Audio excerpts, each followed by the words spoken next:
Friends and my viewers across the globe, I would like to take this opportunity. Today we discuss about maintaining peace in the extended family. How can you maintain peace in extended family? In many years, we have seen many families fighting because of land. We have seen many families fighting because of other issues, maybe coming across in extended family. And today, I want us we discuss on the ways which are six of them, uh, on how you can maintain peace in your extended family. I know it is possible uh, because you can see some families, they have good time while they are meeting each other, but we can see other families, they are fighting. Actually, it's like 80% of the families in a extended family, they don't have a good um, relationship with each other because of some issues arising, maybe because of the land, maybe because of inheritance that their grandfathers left. And this, I saw it's good. We discuss on the ways you can maintain peace, you can bring peace in your extended family, and you'll be example of peace in your family. I know these six critical keys, these six ways will enable you to maintain peace and to bring peace in your family, and you see a good future in your family. So the first thing, it is um, positive view of each other. You cultivate positive view of each other. I know everyone, when you meet in maybe the meeting that you normally have, as as an opinion of certain thing, and when you take others negatively on whatever they bring out, that one can bring conflict in that family. So it's good whenever you have a extended family meeting, make sure you cultivate positive view of each other. I know maybe you can say this person is like this one, you can say this person is like this.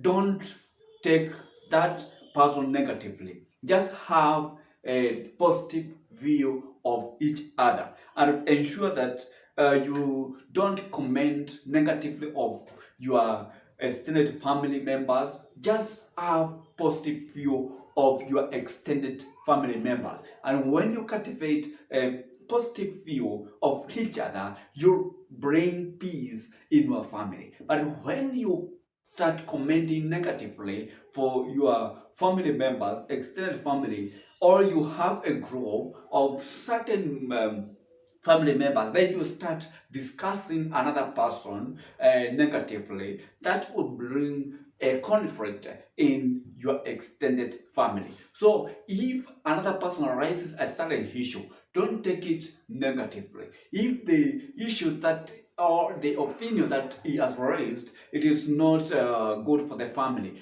just correct him well, but not start commenting evil. So it's good you comment as a brother.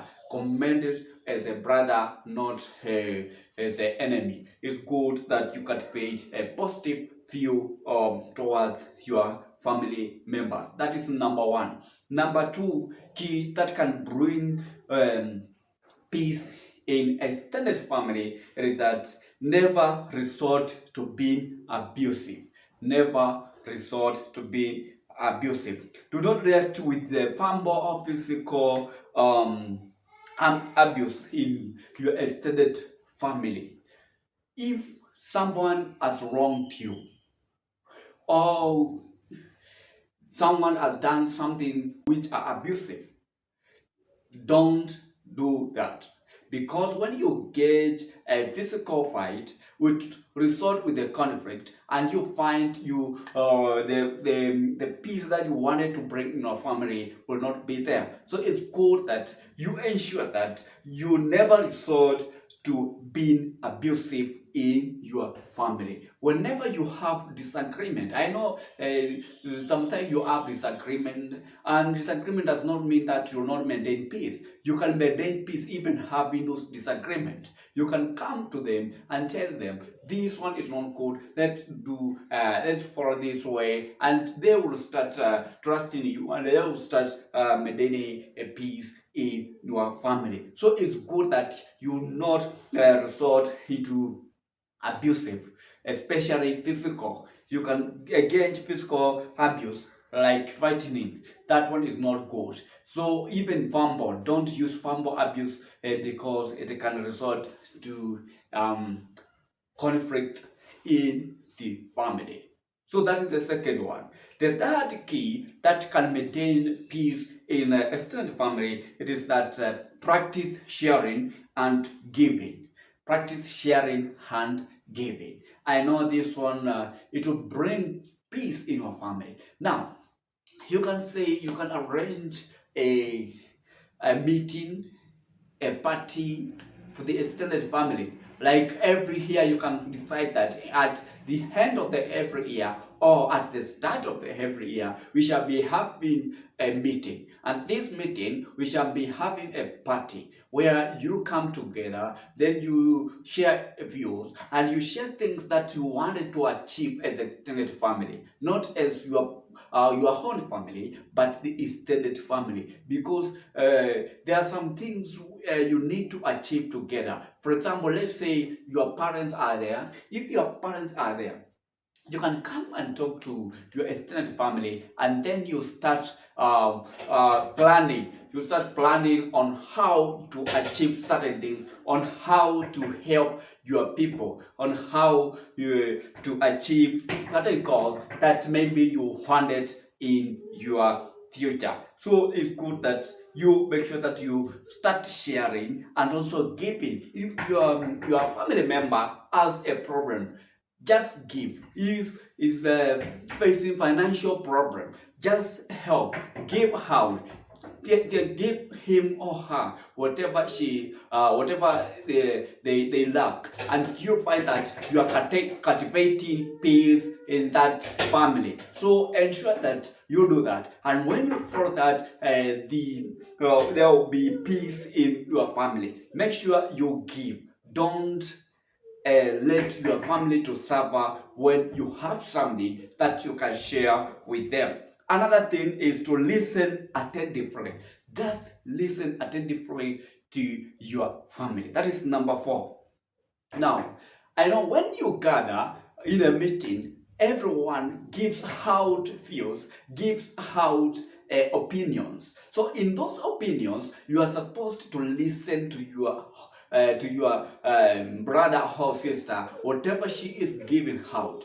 Don't interrupt, because you can conclude something, and when you conclude, you end up coming up with a conclusion that was not meant for that person who was giving the view. So it's cool that whenever you are in a meeting, just listen attentively and make sure that you wait until you hear he has finished whatever he was talking about. Just don't interrupt. Don't interrupt when there is such a conversation in a meeting. Wait until you hear what he wanted to give out. Then at that moment, you can give your own view. Don't interrupt, because you end up concluding, and you end up maybe hurting that person or that family member because of concluding whatever maybe she did not or he did not wanted to say. So it's good that you listen carefully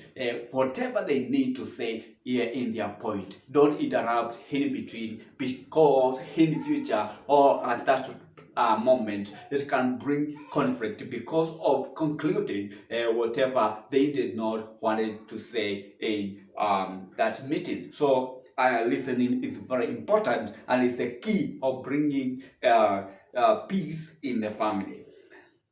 And before I quit from that point, they will say, and don't quickly talk, because when you talk, it can have some problem, and you can find yourself saying things which are unnecessary or which are senseless, then bringing a conflict in that family. The other thing is that is number five. Number five is that you apologize where necessary. Make sure you apologize where necessary. I know sometimes it is difficult for grown-up people to say I'm sorry.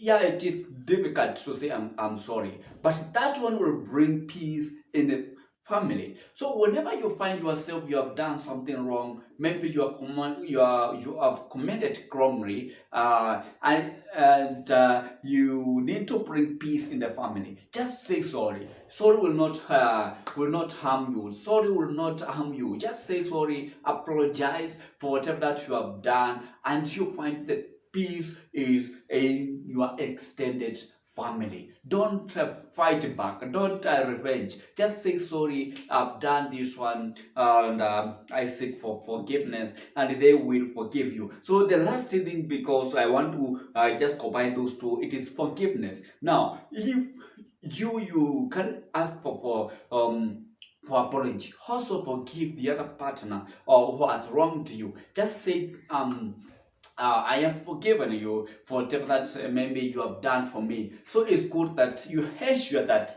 you forgive, and also you yourself, you ask for forgiveness whenever you find you have wronged others, because we are not angels and we are not perfect. Sometimes we find ourselves wronging others, and it's good you practice apologizing, and also you practice forgiving others, and you end up having a great family if you observe all these 6 keys. We've said that you cultivate positive view of others. We've also said that you never resort to being abusive. Don't resort to being abusive. We also said that practice sharing and giving whenever your partner or your family member is facing a problem.